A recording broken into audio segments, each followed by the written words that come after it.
você está no canal Conversar e Pensar. O meu nome é Eli e eu convido você para uma boa conversa hoje. E a nossa companhia querida, essa caneca de café deliciosa, aqui está escrito: depois do café eu me expresso. Vamos tomar um golinho de café e depois a gente se expressa. E a nossa conselheira, a palavra de Deus, já está aqui. E nós começamos o nosso Conversar e Pensar. Vamos pensar sobre sabedoria de Salomão, que está expressa aqui no livro de Provérbios, e hoje nós vamos conversar sobre o capítulo 11. De tantos ensinamentos que tem nesse capítulo, eu vou chamar a sua atenção para o capítulo 12. Fala muito ao meu coração esse versículo e eu gostaria de analisar com você. O homem que não tem juízo ridiculariza o seu próximo, mas o que tem entendimento refreia a sua língua. Eu convido você a abrir a palavra de Deus, abrir a sua Bíblia também, pegar a sua porção de café e vir para perto conversarmos sobre o capítulo 11 do livro de Provérbios. Você me fala o que ficou de mais importante na leitura desse capítulo. Você está no canal Conversar e Pensar. E eu convido você a deixar o seu like, fazer o seu comentário e também a compartilhar. Você pode conhecer alguém que está precisando dessa conversa e que vai fazer muito bem essa conversa. Vamos lá então, o que Salomão nos ensina nesse capítulo 11 do livro de Provérbios. Dizendo aqui que o homem que não tem juízo ridiculariza o seu próximo, eu quero convidar você a se lembrar de pessoas que gostam muito de fazer brincadeiras, de fazer piadas por tudo, mas sempre com uma característica: botar alguém para baixo, botar em evidência o defeito, o ponto fraco, aquele ponto mais delicado da pessoa. Então faz a piada, fala em público, chama a atenção de todo mundo, sempre denegrindo, sempre rebaixando, sempre botando para baixo a pessoa, nunca enaltecendo, nunca levantando um ponto positivo, mas exatamente naquele ponto fraco. E faz a piada porque é brincadeira, então ele chama atenção, todo mundo dá risada. E nós estamos fazendo parte desse povo. Muitas vezes a gente dá risada junto dessas piadas de mau, que eu chamo de mau gosto. Muitas vezes a gente não ri, a gente não participa, mas também não se levanta em defesa, não faz nada, a gente se omite. Se omitindo, você está concordando. Quem cala, consente. Você está fazendo parte dessa roda, que segundo o Salmo 91 é roda dos escarnecedores. Nós já vimos aqui no livro de Provérbios mesmo, no capítulo 10, no versículo 1, diz assim: o filho sábio dá alegria ao pai.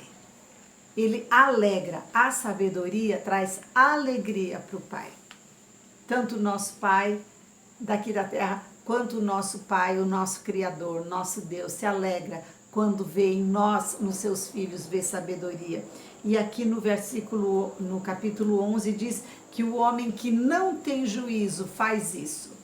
Quem faz isso é sem juízo. Não é sábio. Não é sábio. E diz aqui: mas o que tem entendimento refreia a sua língua. No versículo 13 ainda completa um pouquinho mais. Quem muito fala trai a confidência, mas quem merece confiança guarda segredo. Você pensa em alguém, ou você pode ter passado por essa situação, em que você é o alvo de toda essa chocarrice, de toda essa piada de mau gosto, não é? Muitas vezes a pessoa chega, não é nem tão significativo, a pessoa chega atrasado em algum lugar, chega atrasado e logo vem aquela piada: tinha que ser você para se atrasar. Meu Deus, vamos pensar um pouquinho? Talvez a pessoa teve dificuldade para chegar, talvez ela teve tanto imprevisto que foi difícil ela chegar, inclusive atrasada. É motivo da piada?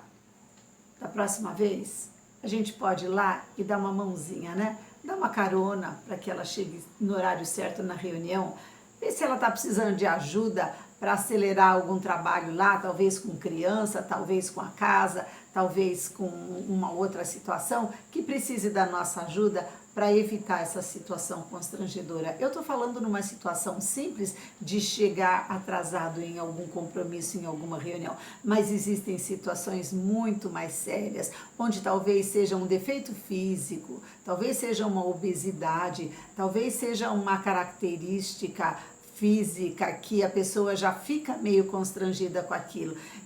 E ainda tem a pessoa fazendo o quê? Fazendo isso. O homem que não tem juízo ridiculariza o seu próximo. Eu convido você a ver aqui o modelo de Jesus. O que faria Jesus nessa situação? Ele fala da história do bom samaritano. O bom samaritano está aqui descrito no livro de Lucas, no capítulo 10, do versículo 25 e diante, e fala de um homem que foi assaltado e foi espancado e abandonado. No versículo 30, um homem descia de Jerusalém para Jericó quando caiu nas mãos de assaltantes. Eles lhes tiraram a roupa, espancaram-no e se foram. Tiraram a roupa. É o mesmo que fazer chocarrice, que fazer essa piada com o defeito de alguém, com a falta de alguém. É tirar a sua roupa, é expor diante de todos, colocar em evidência o seu problema. Mas no modelo de Jesus, o que Jesus faria? Ele se coloca como bom samaritano. Ele é o modelo do samaritano, do bom samaritano na nossa vida. E olha o que ele faz. No versículo 34, 30 e 33, teve piedade dele,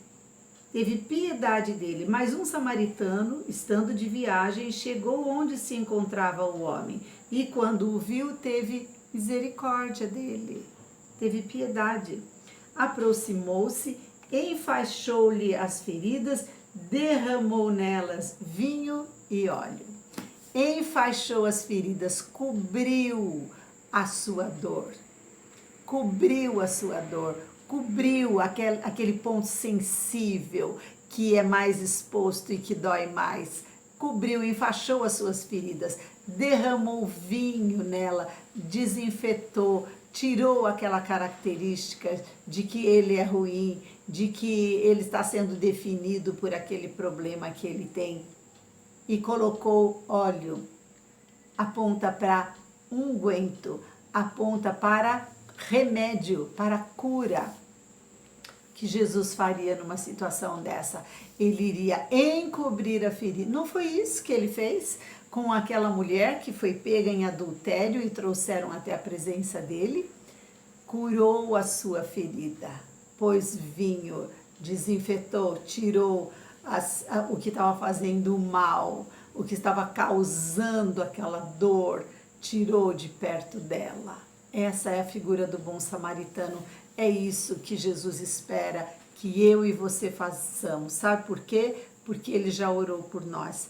Aqui no Evangelho de João, no capítulo, quando Jesus, na sua última oração antes de ser crucificado, ele orou por mim e por você.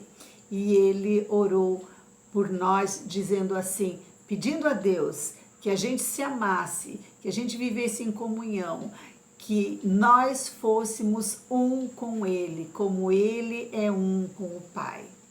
Sermos um com o nosso irmão, ser humano, com aquele que tem problemas doloridos, com aquele que tem embaraços que impedem o seu crescimento. Vamos pensar nisso? Enquanto nós tomamos o nosso café, nós vamos pensando nisso. Na próxima reunião, na próxima oportunidade onde nós estivermos e acontecer essa piada, essa farra em cima do defeito de alguém, em cima do ponto fraco de alguém, que você e eu, que nós possamos nos levantar e ser o bom samaritano, aquele que cobre a ferida, aquele que tira o que está causando dor e aquele que põe remédio em tudo isso. Vamos lá? Vamos orar? Querido Deus, em nome de Jesus, transforma a nossa vida em pessoas que levam cura, que levam alegria, que levam ajuda. Nós queremos ser mensageiros de vida, da vida abundante tua, em nome de Jesus. Amém? Toma o seu cafezinho, tintim, mas não esquece de deixar o seu like, de compartilhar, de fazer o seu comentário. E até o próximo capítulo com mais sabedoria com Salomão.